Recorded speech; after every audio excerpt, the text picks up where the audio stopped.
Hello and welcome to Rewind. I'm Laura Kyle. In this series, we're returning to some of the best documentaries shown on Al Jazeera English since we launched over a decade ago.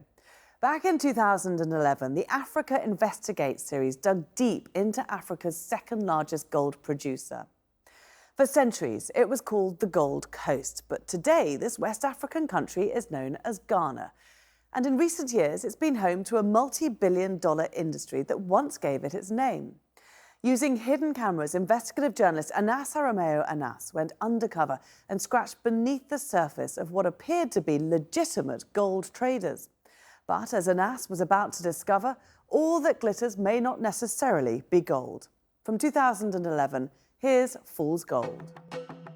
My name is Anas Aremeyaw Anas. I am an undercover journalist here in Ghana, and with my team have spent years now infiltrating and fighting crime and corruption in my country. My anonymity is my secret weapon, and this time I am using it against a new enemy, gold scammers. These fraudsters have become a major threat to companies and individuals looking to invest in my country's most valuable commodity, gold. The scammers entice foreign investors with deals at well below normal rates, and with global gold prices now hitting record highs, the profits on offer seem too good to resist. But the cheap gold doesn't exist. The investors are taking for millions while the fraudsters get rich. This time, I am going to make the scammers pay as I go undercover to lift the lid on this illusory pot of gold. I'm on my way to meet a businessman who has been scammed of over $1.5 million.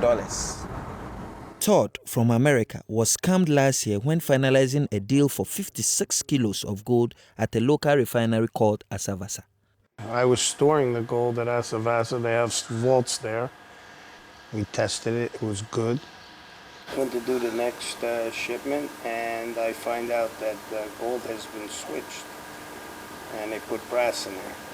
Todd's ordeal didn't end there. After going to the police, the people who stole his money now started threatening him. Yes, they followed me in the car at night. They threatened to kill me. The biggest problem here is that a foreigner loses his money. They go to try to do something, and then they come in. It's like a mafia. They threaten them, they scare the people, and then they just pack up, they leave, and they leave their money behind.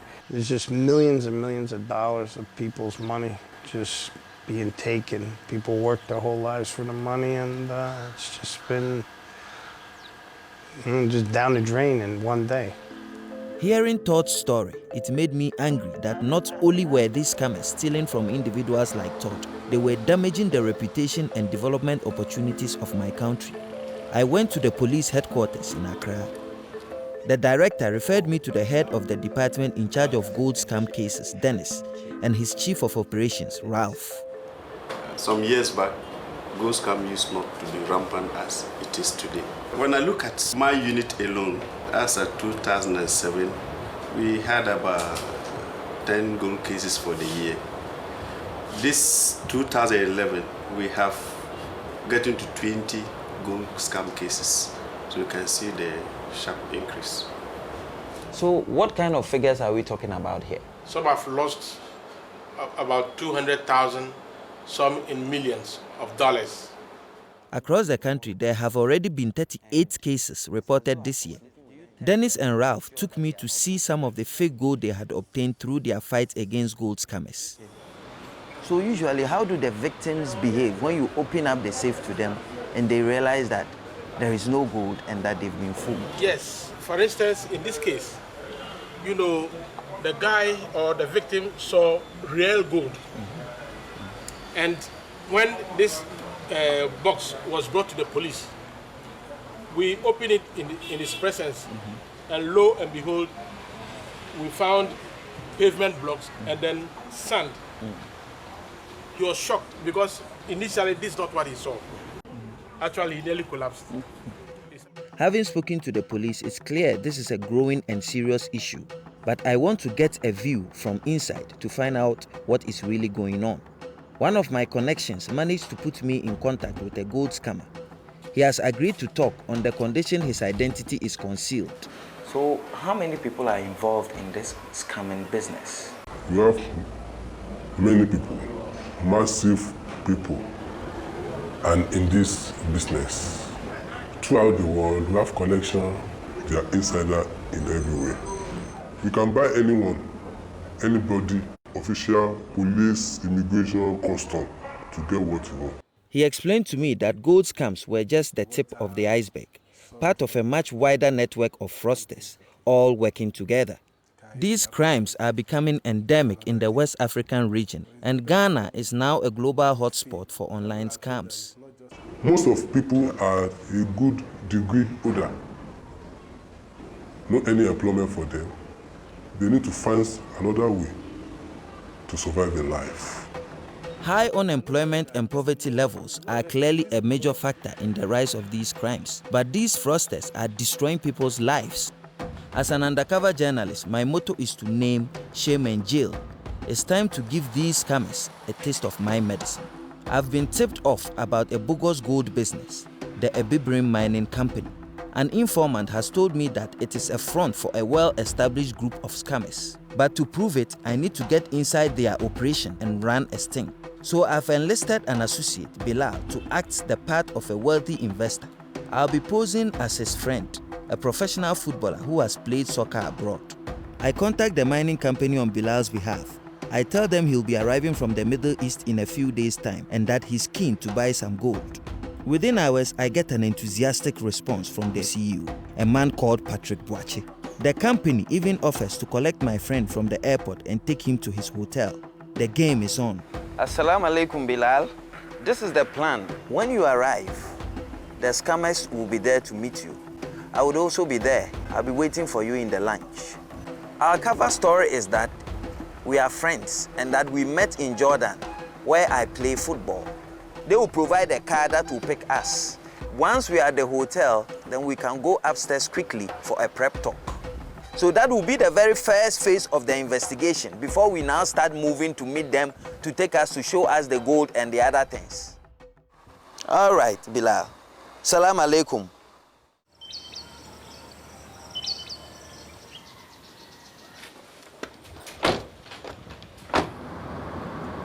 We are on our way to meet Bilal and to meet the scammers for the first time.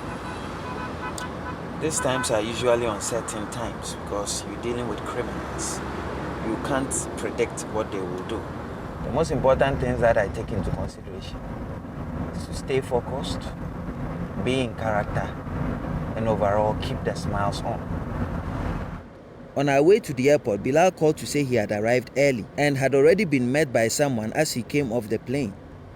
I was worried as I wanted to be with him when the scammers arrived. I hurried inside to find him. Good to meet you.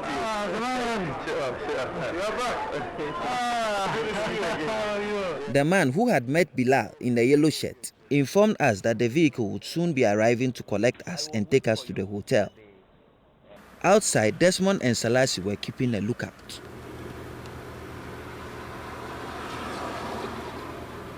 I've seen Bilal and boss. Good. As we were waiting for the vehicle, I decided to go ahead to the hotel and make sure everything with the room was set up. About 10 minutes later, the scammers arrived to collect Bilal. Desmond, can you see what's happening? I can see Bilal interacting with someone. I'm just behind them. Yeah, film them, everything completely, okay? Okay, I'm doing that. After they arrived at the hotel, I asked the scammers to sit downstairs while I took Bilal to his room. Now, these are the issues for discussion. Now, we've got to ask them to give you evidence of having dealt in gold for a very long time.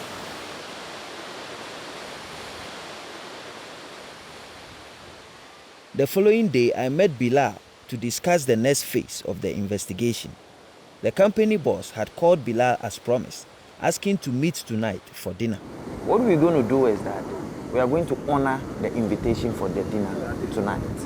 The key things are we want documentations.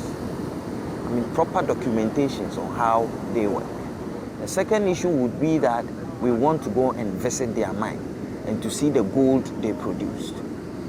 So that's the plan. But right now, we had a meeting to get ready for. Like Bilal, I wear a kafia, an Arab scarf, to reinforce our story about my days in the Middle East.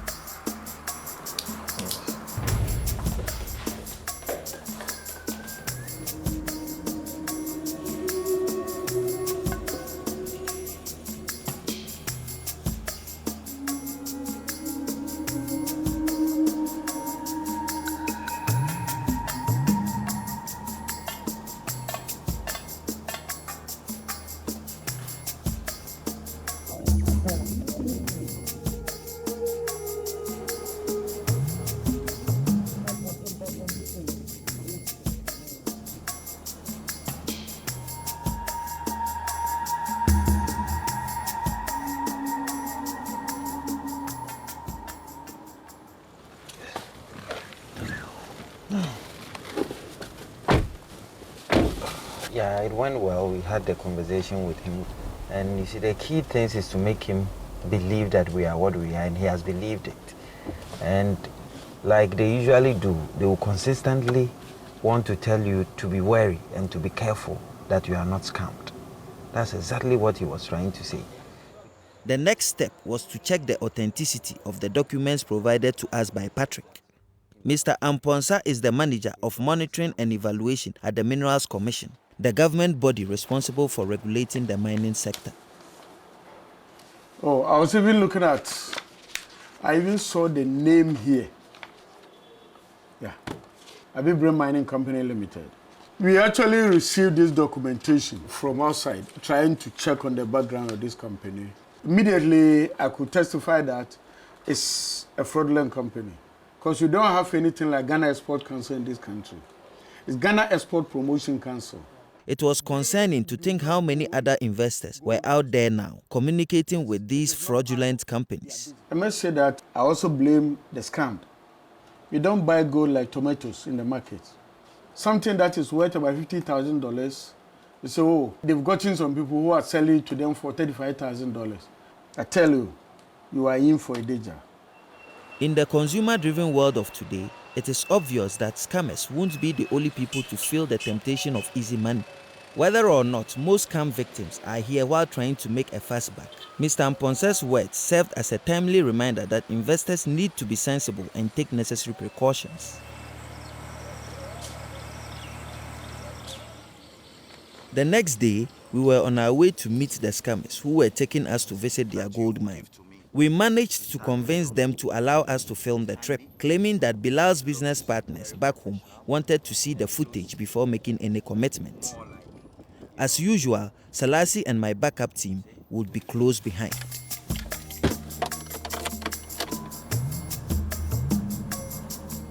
Inside the vehicle, I had my camera rolling. We were told the mine was near a small town about 2 hours' drive from the city. When we arrived, the chief scammer Patrick was there with his people, along with what were claimed to be 2 chiefs of the local area. We later confirmed that both men were indeed fakes. The mine itself was still another hour's journey, mostly by foot. As we got closer, the evidence of illegal small-scale mining was everywhere to be seen. The explosive growth of illegal mining has become a major problem in my country and has contributed to the rise in fraudulent companies and gold scams. The environmental and economic costs of these mines have been devastating, but most of these workers have nowhere else to turn due to unemployment. Hundreds are thought to die each year in accidents. Back at the house, the scammers showed us what they claimed to be 50 kilos of gold dust, worth over $2 million. We told them we wanted bars, 75 kilos.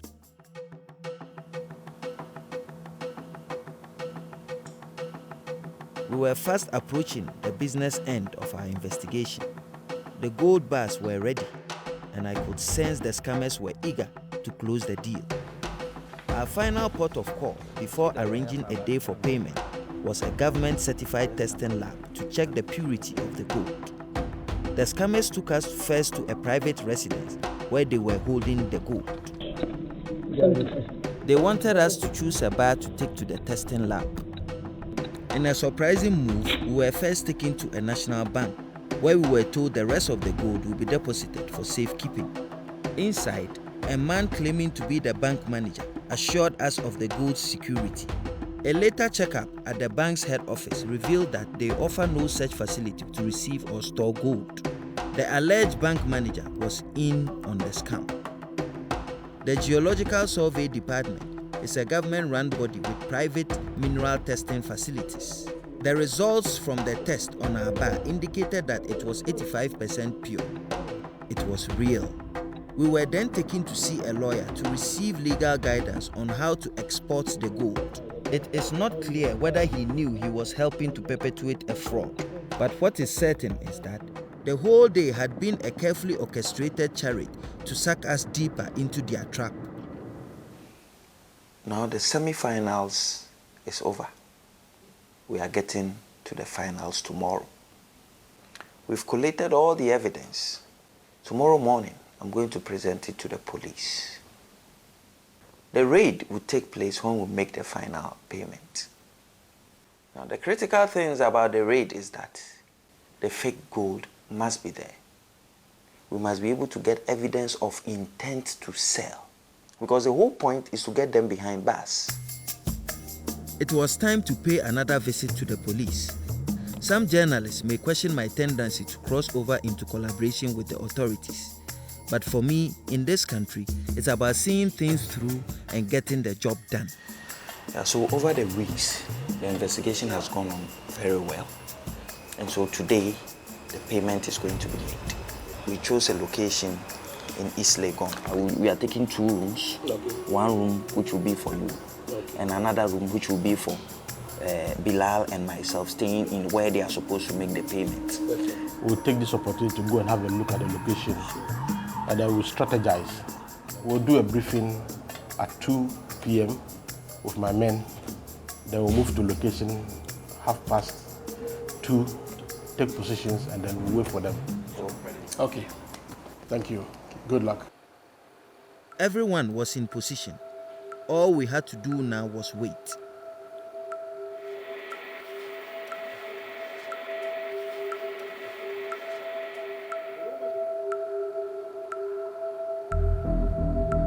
Then they arrived. Patrick, how are you?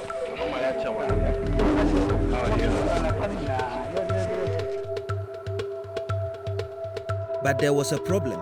They hadn't brought the gold. Citing security concerns, they told us to move to a different hotel nearby, where they said the gold was waiting. At their hotel, the gold was waiting. I left the room to inform Ralph of our location so he could prepare to send in his team.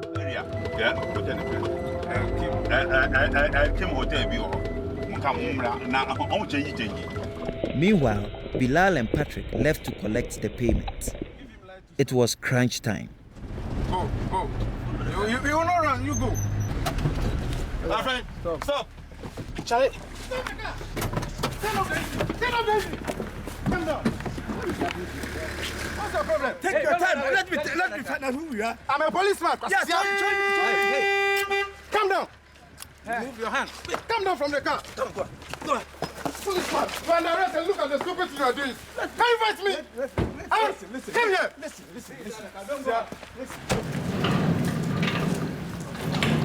Back at Patrick's hotel, the rest of the scammers were still in the room. Wait, everybody, wait there. Everybody, go back. Go back. I'm not with them. Enter into the room. Look at me. Master, go back. Merci.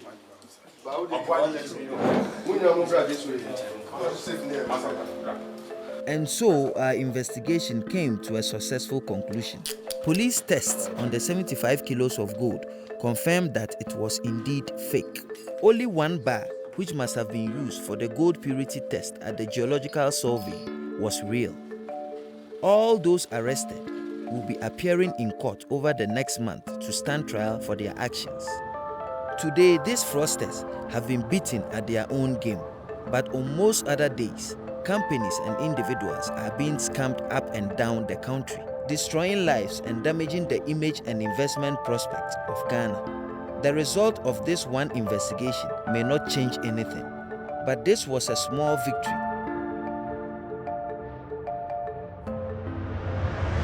A fascinating film about Ghana's billion-dollar gold trade. And to update us on this story, we're joined now by investigative journalist Anas Aremeyaw Anas, whose identity we're not showing. Great to speak to you. Just remind viewers who may not have seen us interviewing you before, why the disguise? Well, I put on this disguise because of security reasons.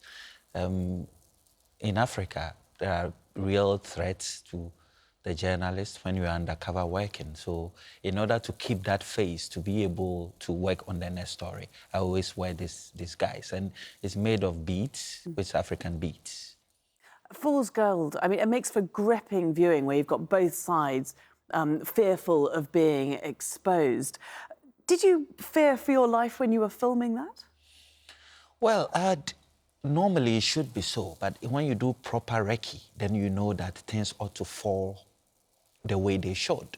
So yes, there were fears initially, but all got dwindled down as soon as we realized that we had done proper work before taking the action. But there were fears of them coming or not coming. That was clear even in the faces of all of us when we were working on the story, whether they would be able to smoke us out or not. Those fears are real, and it happens in many other stories. But fear for our lives, I think, was a bit more minimal in that story. What happened to the scammers? Eventually, they got busted. We went to court. We took them. The judicial process is still ongoing, and then they are likely to be jailed. Likely to be jailed, but not yet. Yes, the system is still rolling. Do you feel a sense of frustration with the system? Does it move too slowly for you? I have done several other stories. Talk of Nana Kwesi Agyeman, he's in jail for 15 years. Talk of the Registrar General story that I did, they are in jail for 4 years.